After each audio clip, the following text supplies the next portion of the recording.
You are listening to the Jobbers Court Podcast, a podcast for wrestling fans old and new. Court is now in session.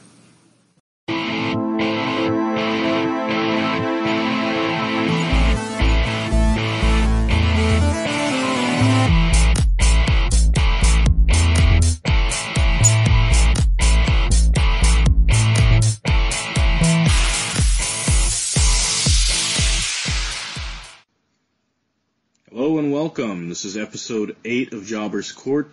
This is Rasquatch, the King of Jobbers Court, here to take you in a roundtable discussion with a few of my favorite jobbers. So, like always, we have the wise old owl of wrestling, or WOW, joining us today, Cedric. We also have the man of 1,004 nicknames, who I will call Hauksaw, Hauk Duggan, the Hauker Taker. There's all kinds of things that you can use for this man as far as a nickname. Why? Because it's somewhat playful and punny, and I like it. How are you today? I'm feeling punny, but not very funny, to steal a line from you. That's right. You already, you got to steal nicknames. You might as well steal all my lines, too. Ho! USA! We also have a special guest with us today.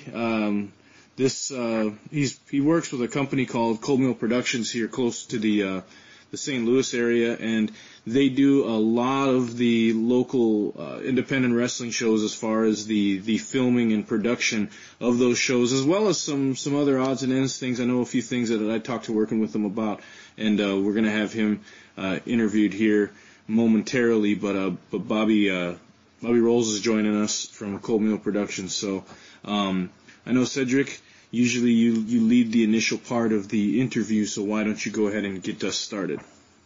Alrighty. First of all, thanks for being with us. Welcome to Jobbers Court. Hey, thanks for having me. We're glad to have you with us today. Usually the first question that I always ask has become like the trademark of the show for the guests and even us three on episode 1. Is pretty much, if you can recall, okay, when was the first moment that you got interested in wrestling? Was it an event, an actual character? Or was that first moment that you can remember that you said, hey, I've just become a fan of professional wrestling? Well, I'd say my first experience with pro wrestling, I can't really pin down. It's just kind of been there my whole life. But I didn't start, really getting into it until about the 4th grade. My friends were all into wrestling, and, I'd check it out for real. DX was going on and all that jazz, the Monday Night Wars. So right around that time is when I started getting interested. Was there a particular, angle that you remember or anything like that just really made you not want to turn the TV off? To be honest with you, perfectly honest, I was going through puberty at the time, and half-naked girls was definitely something that caught my attention and kind of kept me there. Yeah. Well, I was done with puberty, and that was still happening, so, I think it's still happening for some. Maybe. I mean, I'm getting older now, though, we start, having to worry about all that ED and stuff, but anyway. So, who was your women's wrestler of choice then, back in those days? I liked the Cat, Miss Kitty. Yep. Cute. Sunny was also real pretty. I didn't really care for, Sable or, Debbie, or Deborah, cause, yeah. The big fake boobs thing was kinda... Puppies! Yeah. I was waiting for that. Yeah, I wasn't really into that. So, yeah. The girl next door types, kinda, I guess, if you want to get specific. Sure. Yeah.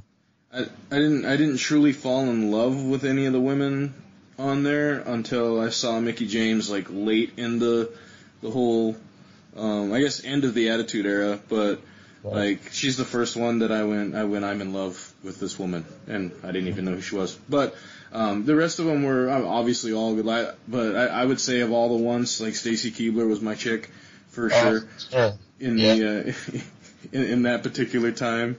Very nice. What about you guys, Cedric? Which one was your girl back then? You're not gonna get in trouble. Which one? Oh, Luna Vachon. Her voice was so beautiful, though. Yeah, definitely. She could sing like an angel. That was Be the owl thing. Yeah, that was a very diplomatic answer, by the way. It was tell your wife listens to the show. Yep, anyway. Pretty much. How about you, Huckster?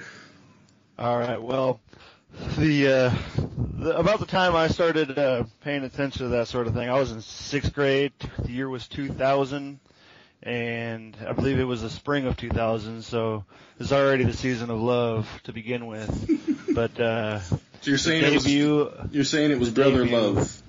No, not brother love, but the season of love, springtime.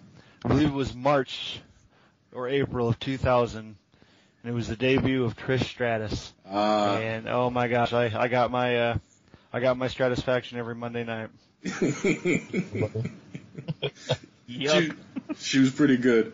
Yeah, she sure was. Anyway, well, only to go off topic for just a short moment, but it's always good to relive those types of things and to get to know a little bit more about you guys, because, you know, I didn't know Luna Vachon was your chick there, Cedric. It makes a lot of sense. Lita. Who said that? every time she did that moonsault, you know? Yeah, good. Pretty much. But, all right, well, usually we'd talk about the people's backgrounds and everything else with pro wrestling, but why don't you tell us about kind of what you do day in, day out, and tell us kind of what Cold Mill Productions is and what you guys have done. Obviously, you guys have helped us out significantly in promoting this show on your site as well as other things. Yeah. Do you want to, start at the beginning, or? Yeah, sure. That sounds good. I haven't heard, actually, the whole story of the beginnings of what you guys were doing. Well, it's kind of weird. We never, set out to do wrestling at all. Drew and I were friends from high school, and we worked with another guy who had a production company making, short films and stuff. Drew and I would write them, and this guy would film them. And we had a falling out with that guy, and we were just, sitting drunk one night thinking, man, if we just had a camera, we could do this ourselves. We wouldn't need that guy. And so Drew bought a camera, and we started making our own little short films. The way the wrestling came about was Drew was at Walmart one day with our editor, Chris Julius. Great guy, great editor. And they're shopping for stuff to make a cheap green screen for our short films. And they're just walking around Walmart getting cardboard or whatever. And Leon Mephisto was there promoting his Epic 8 tournament. And he hands Drew a flyer and compliments the shirt he was wearing. He was wearing a Mick Foley t-shirt. Drew just kind of was like, we could film that if you want. And it just sort of happened. And we got Jeanette, who was a longtime friend of Drew's, to work our social media and marketing and all that stuff. She set up our Facebook, our Twitter, our Instagram, our YouTube, all that stuff. She's a social media whiz. So we asked her to do all that, and Cold Meal Productions wrestling career was born. I just think you guys have an all-around good little thing going, and your guys' stuff is pretty good quality, and you guys have been improving a lot from what I saw at the Epic 8 tournament to what I see with you guys with WLW. And well, that's part of what the connection that Drew and I have was, wrestling. Why we became such good friends. We would, sit down, we'd watch wrestling together, but we wouldn't just watch wrestling to watch wrestling, we'd study it, and we just apply this, the stuff that we like seeing in the DVDs and all that to what we do. That's kind of been our inspiration. Yeah, I was gonna say definitely as much as he can share of what they do, definitely. I'm interested. I can tell you that tomorrow, February 27th, Cold Meal Productions will be at World League Wrestling's Payback. Yeah, and I'm sorry, I didn't catch that. I would say he's gonna be with the $1 Million Man tomorrow. Oh, nice. Oh yeah, Ted DiBiase's gonna be there. I actually have a funny story about Ted DiBiase because I've met him before. Okay. I don't know if you know this or not, but Ted DiBiase is like a preacher now. He sure is, yep. Yeah, and a couple of years ago, he was gonna make an appearance at a church. So me and a couple friends, we decided we were gonna get up real early, and we were gonna go check out the $1 Million Man at this church.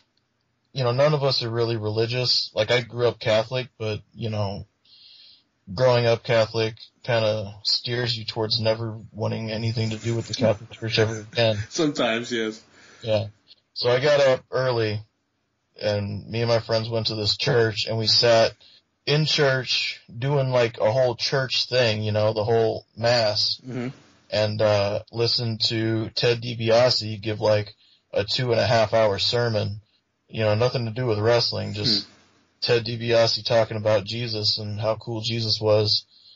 So after all that, we go, and he's got like this little merch table set up. He's got his book, pictures and stuff, like set up perfectly, and we go to take a group photo, and as I'm getting up from that group photo, I knock all of his merch over. Oh no.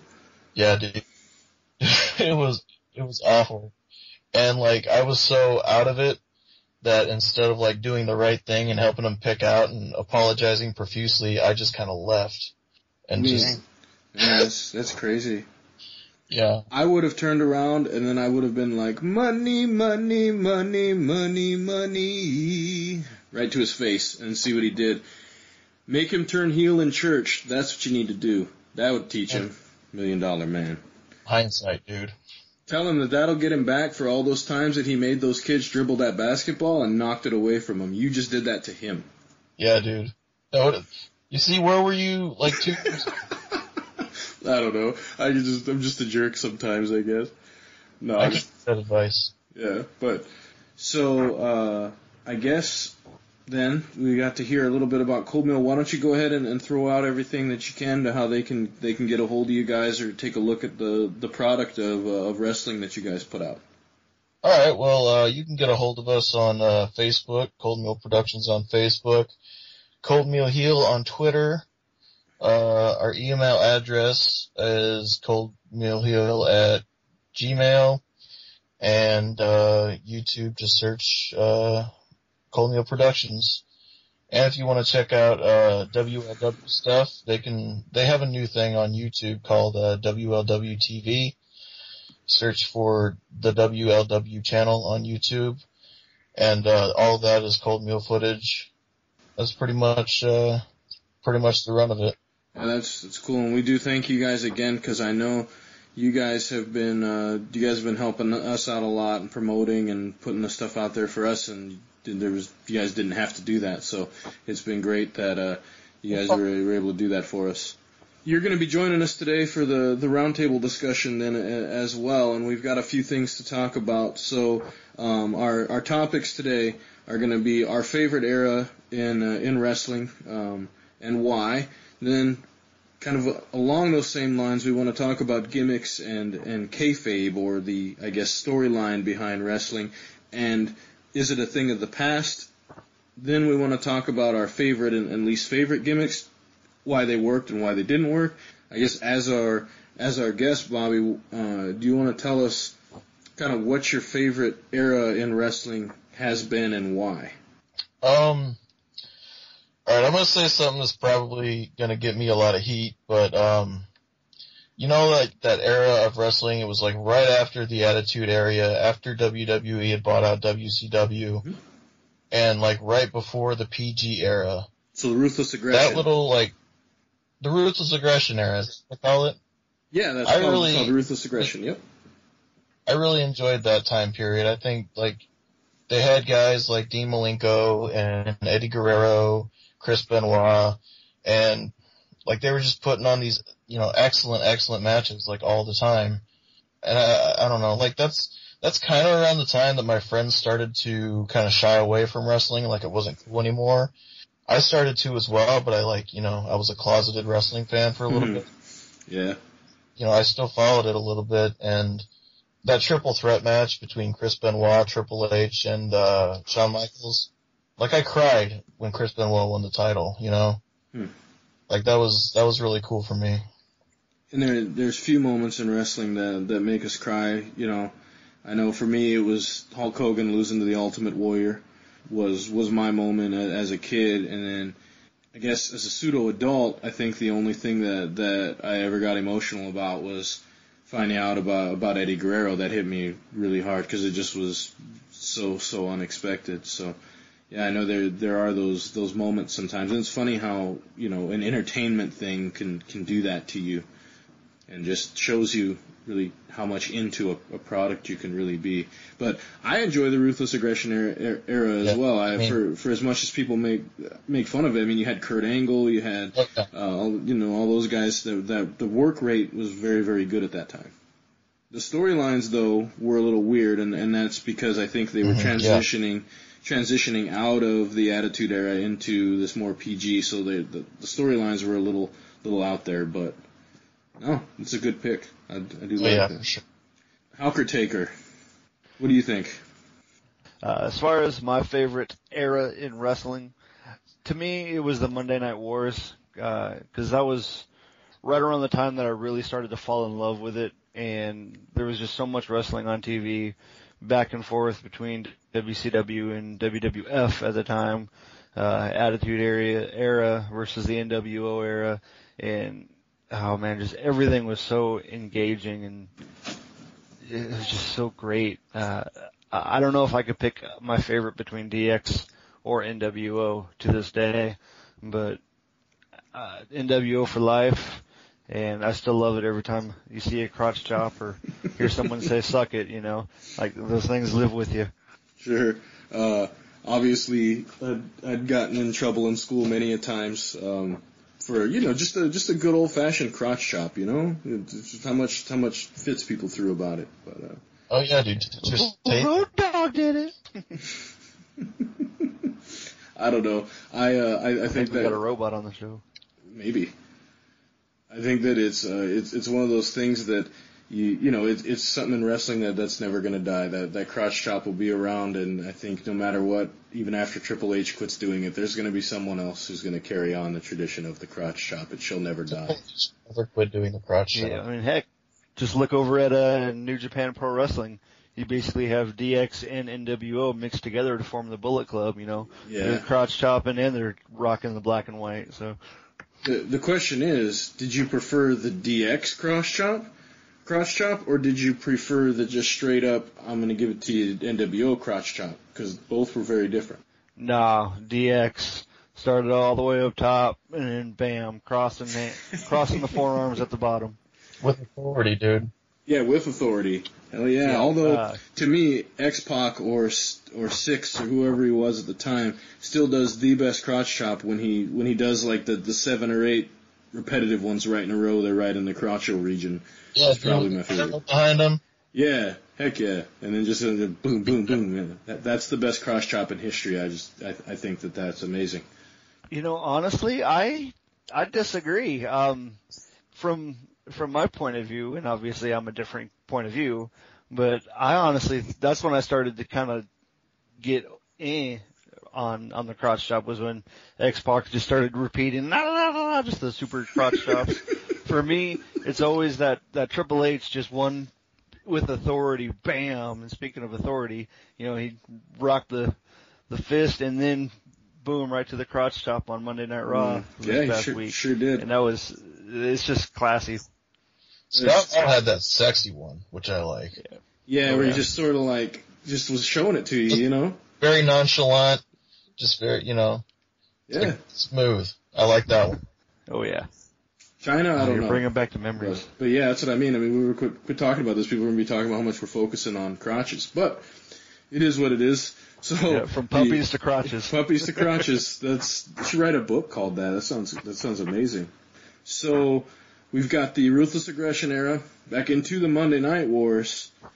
We got the wise old owl of wrestling. I'm thinking it's 1960s. What do you got, Cedric? About 1950, more or less. Yeah, more or less back when. So when you first started watching wrestling?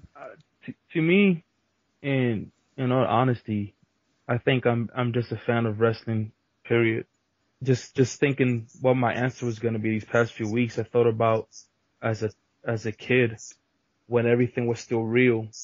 You know, just seeing Hogan, Mr. Wonderful, Andre the Giant, Big John Studd, and some of the great ones, legends, even when it wasn't the cartoons, Wendy Richter, you know, that was a pretty good era for me because as a kid, that was real. You know, any gimmick that they threw my way, I believed it.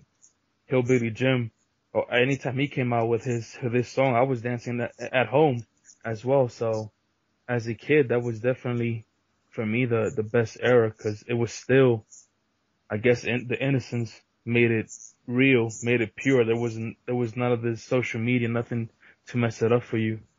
But growing up and teenage years and becoming an adult, I think when DX came out, that Attitude Era, that was pretty amazing. But to me, the best part was sharing with my kids as they once I had my first with my wife and then with my kids. It was the Ruthless Aggression Era. You know, The Rock, Stone Cold, all these guys, Kurt Angle, the different storylines that they came up with, the build-ups. Just at this point, knowing that it was a predetermined product did not even matter because the storyline was good enough, the characters were made and built good enough. So definitely you can tell difference when we look on the network at some of the old fights and I compare them to today's fights. Yeah, you definitely see a difference in the athleticism and even the moveset, but there was something about that era that made it special. To me, it was just the storylines behind it and the characters. They were believable. No matter how crazy a character was, it was believable.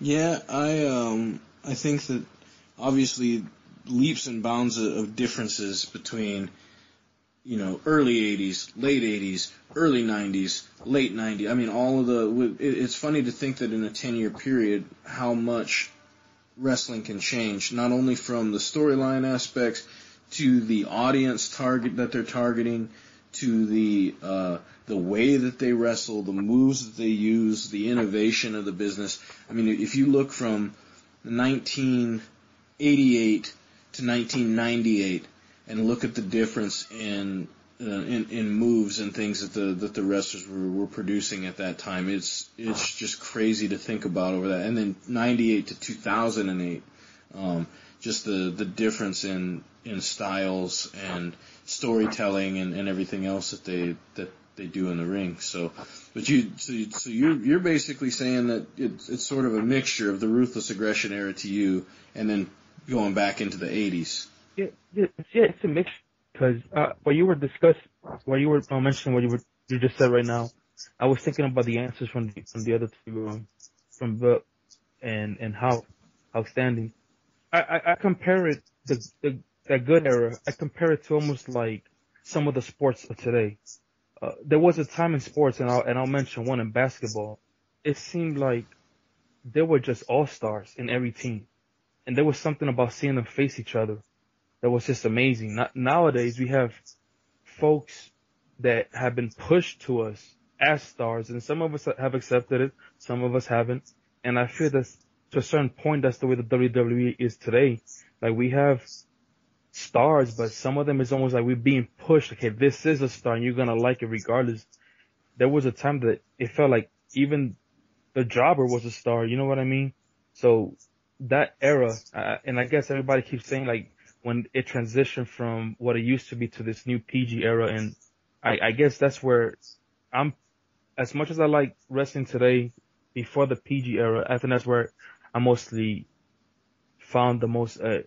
Where I found myself mostly being drawn to, if I have to mention what era I liked, because I remember you guys were talking about emotional moments. Yeah, definitely Eddie Guerrero passing hit me hard, because I remember one Friday I'm seeing him at SmackDown, and on Monday they're talking about him passing. But I remember when he beat Brock Lesnar, Michael Cole screaming like, you know, go for it, Eddie, you know, beat your demons, and him doing the frog splash for the 3 count. That was freaking amazing. I still get goosebumps today. It was like there were stars at that time that in every corner of WWE or WWF. So I really enjoy that era. Yeah, and like I said, I think I think that the ruthless aggression era gets a bad rap a lot of times. But I don't think enough people, I think it's that time when wrestling became uncool. And so a lot of fans lost so much time, and that's what makes the network so great, because you can go back and take a look now at a lot of the stuff that got missed from, say, 2003 through, about 2006, 2007, during that particular period of wrestling.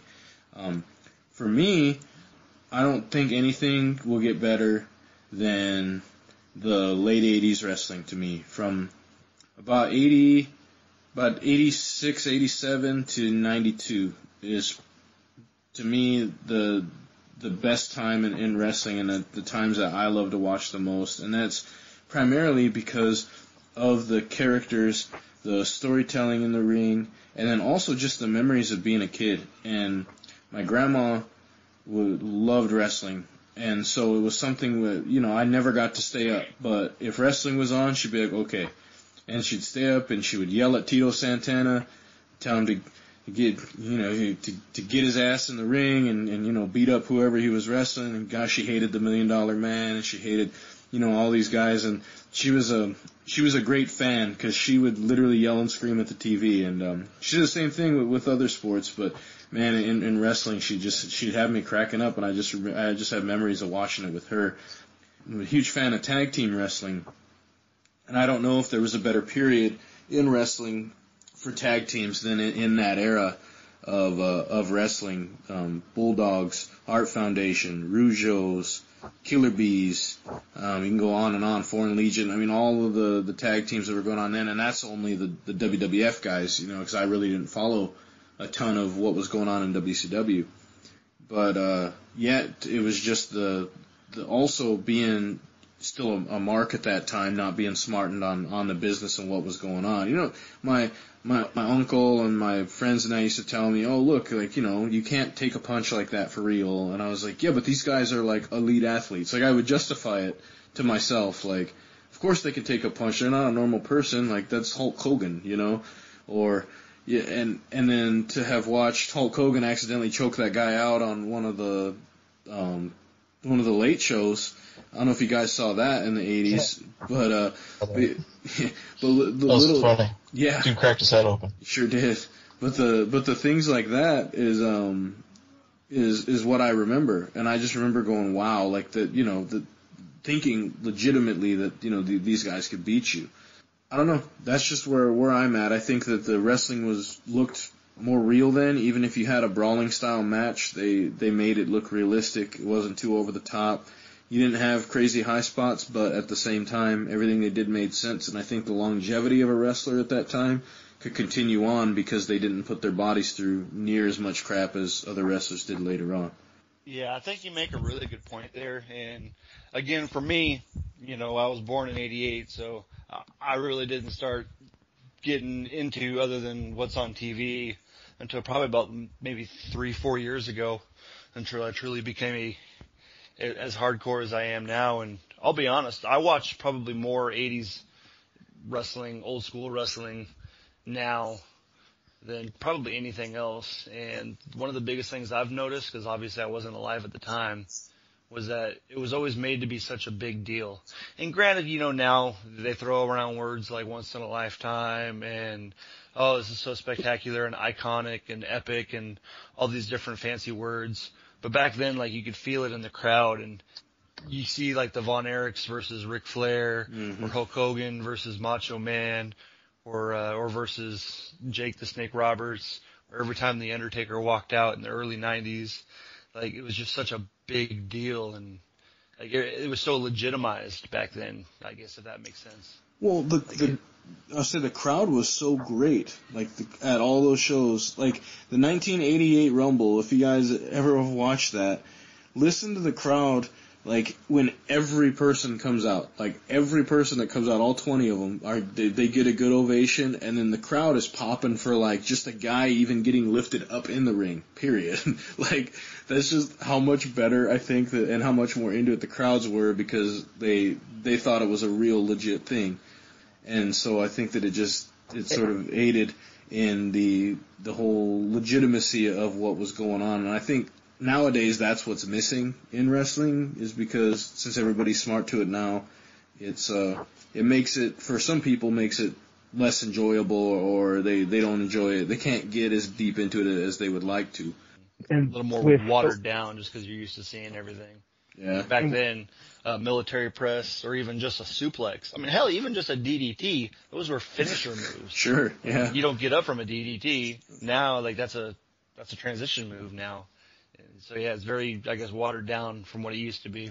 Go ahead, Cedric. Sorry, we interrupted you. I was going to say, the social media and, there's so much that comes into it. What I mean by that is back then, just seeing it almost as a kid, you just loved wrestling. That's all you had. You had the characters, you had the wrestling, and that's it. I'm amazed to see how some of these places were just jam-packed. There wasn't the advertisement that we have today, but yet people just cannot wait to see these guys come in. It was almost like the circus type coming in, a rock group. People just wanted to see them. Nowadays, you have social media just discussing every little thing of this person's life outside of wrestling, that even that gets put into the actual wrestling. So now all of a sudden someone hates this character, not because he's a great heel, but because this happened or this other thing happened. So that's when Hawk Standing says it was like a legitimate product. Yeah, it was filtered or kept away from all that stuff. It was protected. I'm gonna use the word. It was pure. Yeah. It was just wrestling. That's all it was. Unadulterated, just complete wrestling. That there was nothing else. To me, nothing else mattered just except what I was watching. The storyline, the character, was happening in that ring. And you said it yourself, the biggest pops, even today, there's great pops, like AJ Styles pop was amazing. It reminded me back in the day when people just, every person that came out, like you said, it would receive a huge pop because it was, a Royal Rumble looked like an all-star. Today we wait for a legend to show up, or a name that we haven't seen in a long time, or from some other company. Back then, each person that came to the Royal Rumble was an all-star, and today they're called legends for a reason.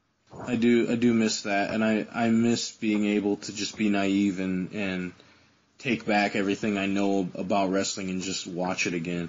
But, I still obviously enjoy it, but I enjoy it in a much different way now. Like, I still enjoy it the same way I did when I was a kid. It's just like watching a movie, you have to suspend your disbelief. If you look at it as, performance art rather than like a sport, I think it's a lot easier to do that. And like, I wanted to save that for, whenever we moved on to the next topic. Okay. But, well, I'll say I was getting ready to do that, but, only thing I was gonna tell you though is it's like with MMA and wrestling, I watch both. But I watch MMA one way and I watch wrestling another. But when I was younger, I would look at MMA and I would look at wrestling as the same thing. And I wish I could go back to where I was on the edge of my seat because I legitimately thought these guys didn't like each other, were going to hurt each other, and and now I understand it is a performance.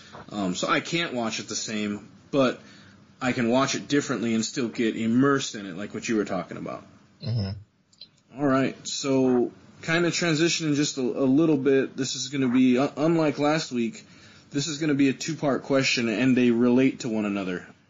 I'm talking to you, Hawkster, because that was pretty classic. What we're going to discuss now are gimmicks, as well as kayfabe, and then we also want to talk about our favorite and least favorite gimmicks, ones that worked and didn't work. Why don't we do this? We'll do this in two parts. First, talk about if you think that gimmicks and kayfabe are a thing of the past, and then also give us your favorite gimmick and why it worked, and then we'll come back around with our least favorite gimmick. Cedric, why don't you start us out? All right. Well, first of all, if gimmicks and kayfabe is a thing of the past, I think with Undertaker, I think he's the last of that gimmick era. I think truly, even though when you see Kane still doing his Demon Kane character, I think the gimmick of the Dead Man, once the Undertaker moves on, that I think that era will be done, because like you said, I know you like to use the word, the casual fan is smarter. But at the same time, it's like when I compare it to when you go to a haunted house and you know everybody there is just performing. Well, you're not gonna enjoy it as much as if you really go in there believing that it is a haunted house. Even if you know it's your buddy's the one dressed as Dracula or whatever. If you go with the mindset that, you know what, I'm gonna enjoy this. It's like anything. If you go with the mindset, I'm gonna enjoy it, and when your buddy screams at you, I'm gonna take your blood and you start screaming, whatever.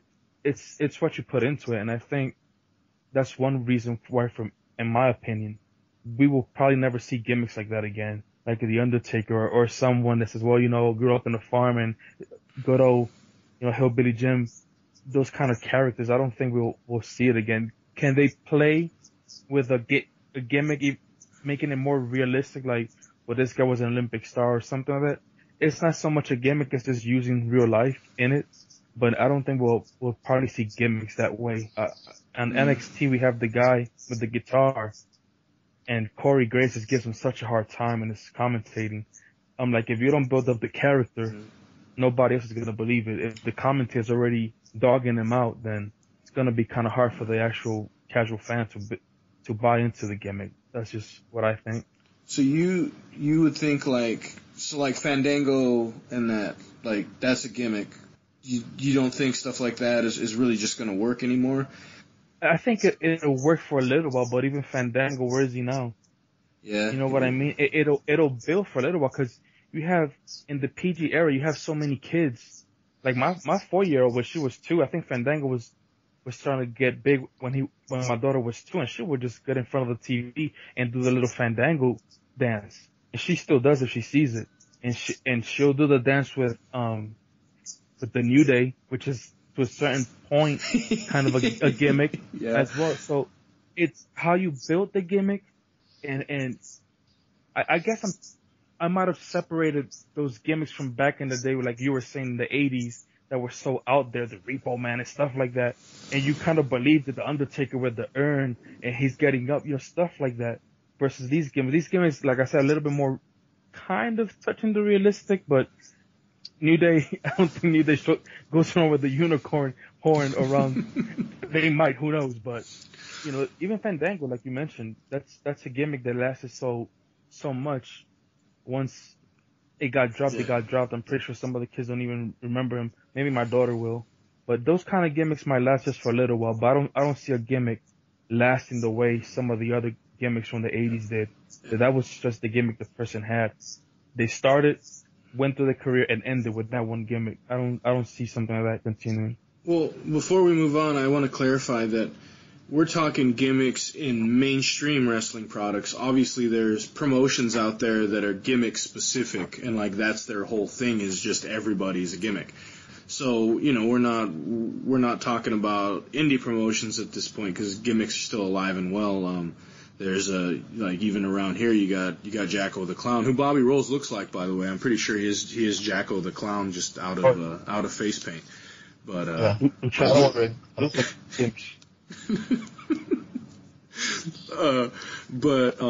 so I just wanted to clarify before we move on. Now, I don't know if any of you guys follow TNA much at all, but they have a whole thing going on with the Decay right now. And that's a whole gimmick. You've got Crazy Steve, you've got Abyss, and then I can't remember the girl's name right now, but they're doing like an Evil Carnival type thing right now, and I'm actually really enjoying it. And it's the first gimmick in a long time where I've looked at it and went, wow, that was really cool. But don't want to steal your thunder too much, Cedric. I was going to say, what is your favorite gimmick, and why has it worked? I think The Undertaker is my favorite gimmick. So if I keep it to the just like the character that you just mentioned from TNA, I think his gimmick as the Deadman was amazing. And I remember as a kid, it was almost believable. And even as you grew up and you kept on seeing it, it was almost believable. You know, you knew he wasn't, but he would sell it. Oh, I didn't. Well. Like because I was probably only, in 1990, I'd have been 8 years old. And I remember when he debuted, like even in 90-91, when I was between 8 and 9, I would and Bobby Heenan would be like, I shook hands with him and he's cold to the touch. That man is not alive. And when he would talk about it, and I was like, yeah, he's totally a dead guy. Like, and to me, I was like, how, it scared me. I was like, this guy is a zombie. Like, that's literally like what I, my little 9-year-old mind, that's what we're doing. That's what I'm saying. He's, even as an adult, you used to see Paul Bearer, put up the urn, and you were like, come on, man, get up. Yeah. Like, why am I getting so emotional? Why am I really screaming at him? The urn is up. Why are you not up yet? So it was such a believable character. And even today, when he comes out with a slow walk, it's just an amazing gimmick, in my opinion. And the New Day, if really go modern, New Day's gimmick is amazing. I still can't stop dancing when those darn guys start dancing and they start doing their New Day rocks. I find myself doing it at home. I was like, do you actually get up out of your seat and start doing the gyrations? Because that would be something to see. Follow me on Instagram. Ooh. All right. So, Helptastic. What would be what do you feel about gimmicks and kayfabe in general? And then also, what's one of your favorite gimmicks? And if it's The Undertaker, that's cool, but then also touch on something else. Yeah, no worries.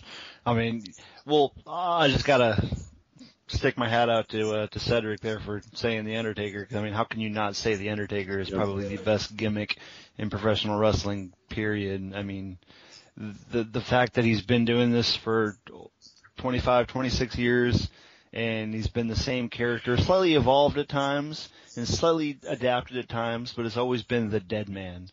Like, it's just amazing what he's done.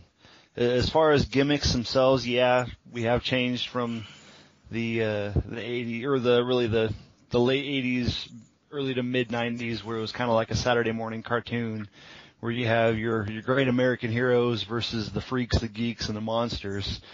And lately, really the last probably 10 years or so, I feel like the monster gimmick, or really just the gimmick wrestler in general, is harder to believe. And part of that is because we're in the reality era, or the PG era now. So it's harder to get some of those storylines to stick with a good gimmick wrestler, at least in WWE. You could arguably say TNA. I definitely do like what they're doing with the Decay right now. But yeah, with these mainstream promotions where you have YouTube and the internet fan base, where everyone's complaining about, just this last Monday, Roman Reigns' nose. Like, oh no, we saw him slip the blood capsule. That's a fake nose. Yeah, and they showed his picture the next day, and bandaged up. I'm like, oh, it's fake. Why are you faking? You wussy. Just enjoy it. Yeah, exactly. It's a show. Like, to me, like, it's fans like that really tick me off about watching wrestling. And I'll be honest, I get that way too sometimes. But it's like you're saying, you got to watch wrestling the same way you watch a movie. Like, it's not legitimate fighting anymore. 20 years ago, yeah, like that was the belief. But now that just about everybody knows the work, so to speak, it's harder to get some of these gimmicks over. And we'll touch on that when we go more into kayfabe later. But as far as gimmicks, my second favorite gimmick, because you got to go with The Undertaker as the first. Sure. But my second favorite is probably Goldust, and that's kind of a weird topic, I think. But just such crazy, outlandish character, very metrosexual, I guess would be the right word to say. When he first debuted, and like, I gotta feel sorry for Dustin Rhodes when he was handed this, because he probably thought, well, my career's over in about 2-3 months. It was his idea. Really? Okay. Well, yeah. Actually, I did not know that. I thought they were trying to stick it to him the same way they tried sticking Dusty. No, completely not. It was completely his idea, and then same with Stardust. Like, all that came around because that's what Cody wanted to do, that character. But yeah, Goldust was totally that was totally him. When he came, he wanted to do something completely different, and that's what he had in mind. Well, I have even more respect for him now, knowing that was his baby.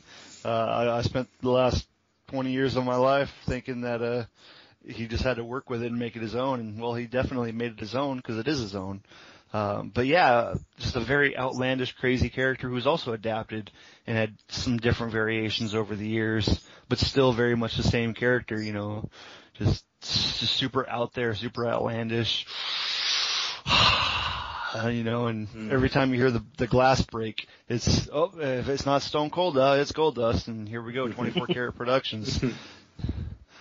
Yeah, I'll tell you, I don't miss the weird sexual overtone stuff, but I listened to some of his older promos because my sons, they know who Goldust is now.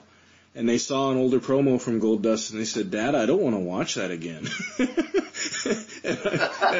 and I said, "I get that because it is really weird and really creepy, like when you first watch it." But I remember being enthralled by him when I first seen him, and I just remember watching the promos and just like, this dude is so weird.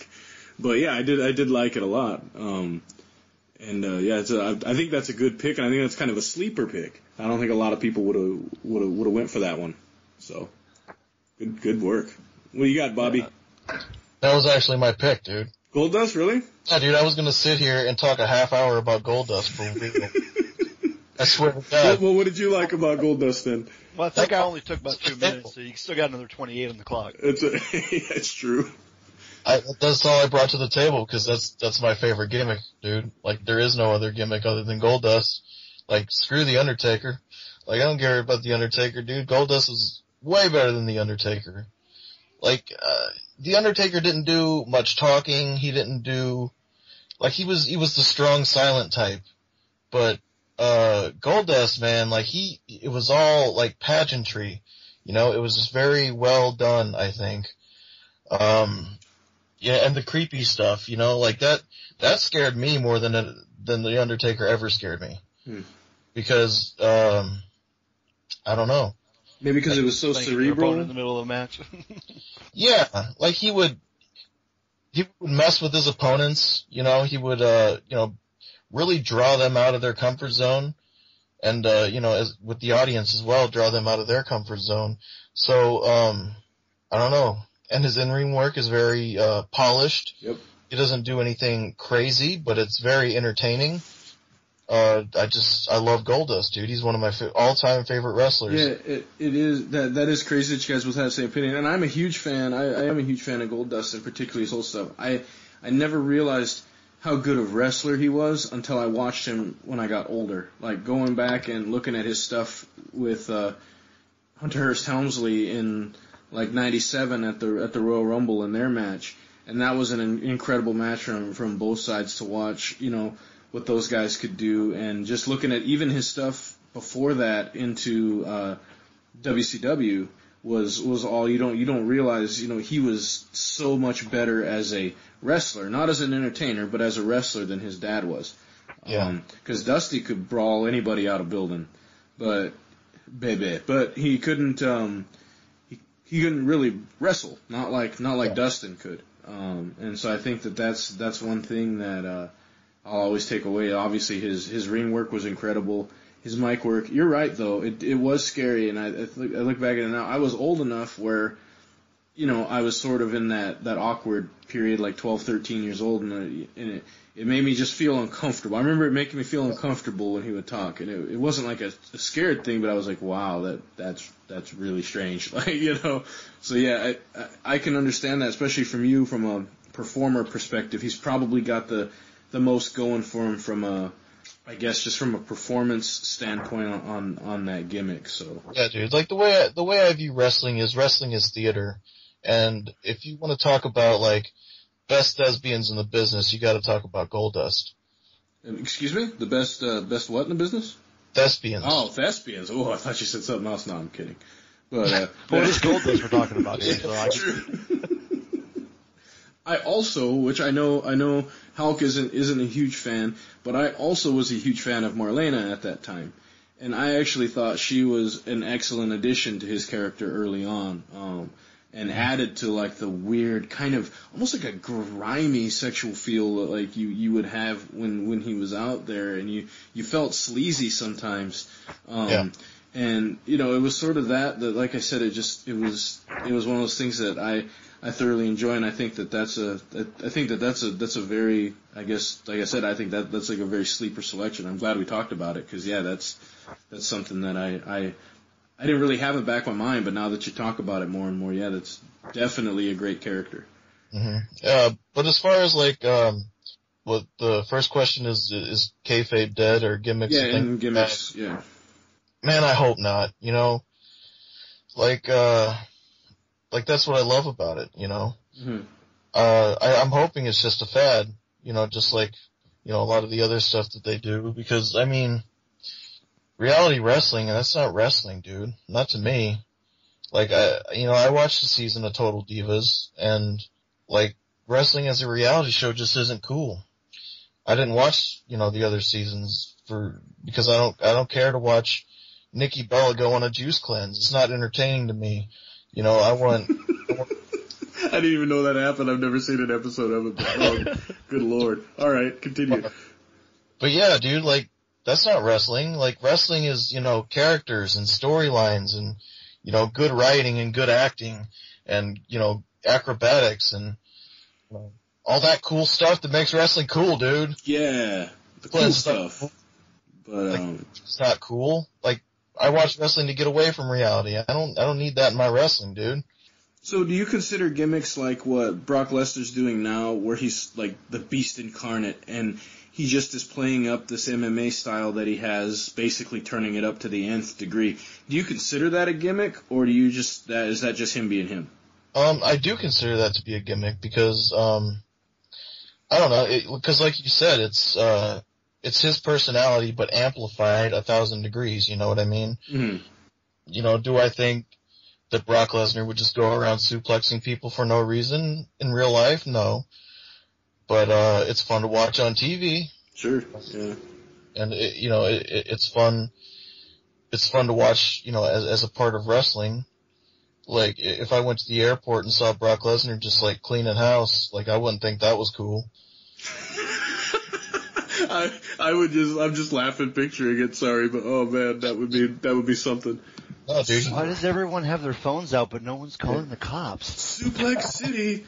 I'd start calling it right then and there. By God, he's broken in half. But, that man has a family, and they're over there getting suplexed. Yeah, like, see, that's totally a gimmick, dude. He's even suplexing the children. Oh, man. But, yeah, I like Brock Lesnar. I like his gimmick. But yeah, like I said, I really hope that, you know, kayfabe and gimmicks aren't a thing of the past, because they're what I love about wrestling. Mm-hmm. Because, you know, I'm the type of guy who can suspend his disbelief. Like, I can go into watching wrestling and think, you know, this isn't fake, this is real life, just like I do with a movie, you know. When I watch Taken, you know, I really think that they kidnapped Liam Neeson's daughter for an hour and a half, because that's how you're supposed to go into a movie. Sure. Believing that it's real, and that's how I go into wrestling. Believing that everything on the TV is real at that moment. No, it's incredibly hard to do with the imagination that you have to have nowadays to do that, just because we're not naturally taught to have an imagination, doesn't seem like anymore. Yeah, and I think that's conditioned too, because, you know, as wrestling fans, like when we were kids, like you said earlier, like you had uncles and stuff that would tell you, oh, that's fake, that's not real. So like we're conditioned from a young age to, like, you know, think that it being real is somehow bad, or not being real is somehow bad. You know what I mean? Mm-hmm. Like, it catches a lot of flack for not being real, but that's not really the point to me. Yeah. So it's easy for me to kind of put that out of my mind, that who cares if it's real, you know? My opinion is this. I think kayfabe is dead. I don't think we're ever going to have any real storylines where people are going to be able to really draw the amount of hatred and heat. I think that the last time you really saw true hatred in the ring was with Edge and Matt Hardy, with the whole Lita deal.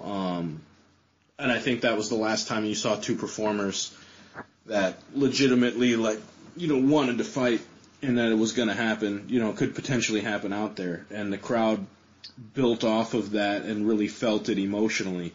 But I don't think you'll see that anymore. You know, you're not going to see the heels eating at a different restaurant than the faces, the whole separation of face and heel. You're not going to see that anymore. I don't think gimmicks are dead. I think that there's a place for gimmicks in wrestling, and I think there's almost a niche for for those particular types. I mean, you gotta have those characters. Like the Adam Rose type, I really kind of liked what he was doing with the whole Rosebuds and the dancing and the coming out there doing his thing. It's party time. It's party all time. The time. All the time. But yeah, it really, those kind of things draw me in because I can root for the guy because they're different. You know, it's not just, you know, I'm Heath Slater and I look like Wendy from Wendy's, and I'm going to come out here and I, you know, before he cut his hair, it was real bad. Now he has it all tied back and everything, but when he first started wrestling and it was hanging down there, he looked like Wendy from Wendy's. But then you had Darren Young, the Black John Cena. We used to call him that. Mr. No Days Off. Mr. No Days Off. But, I mean, he even tried stealing John Cena's gimmick. Yeah, that's right. But to me, I think you still have gimmicks, and there's a lot of gimmicks, and people just don't recognize. That's why I asked you about Brock Lesnar, because obviously that's a gimmick. It's just how they're packaging all these different gimmicks. My favorite one, Undertaker, obviously would be up there because of the longevity of the character, but I actually prefer the American Badass Undertaker over the Dead Man personally. I do. I love the American Badass Undertaker. I love listening to him actually be on the mic, and then you could tell literally like he just seemed to be having a hell of a lot more fun then as a character, but as he wasn't quite so serious. But for me, my number one will probably always be Mankind, Dude Love, Cactus Jack, like that trio of personalities. The many faces of Foley. The many faces of Foley will always be my favorite, mainly because that interview that he had with Jim Ross, that 3-part interview that they had on there, where he ends up going through everything in his life and then attacks Jim Ross at the end of it, that changed my life, like legitimately. That promo legitimately changed my outlook on life and the way I looked at things. That's how like emotionally drawn I was to that. And then the whole Cactus Jack with Triple H, and then leading into their match with the Street Fighter in the Rumble of 2000, which is in my top 5 matches of all time.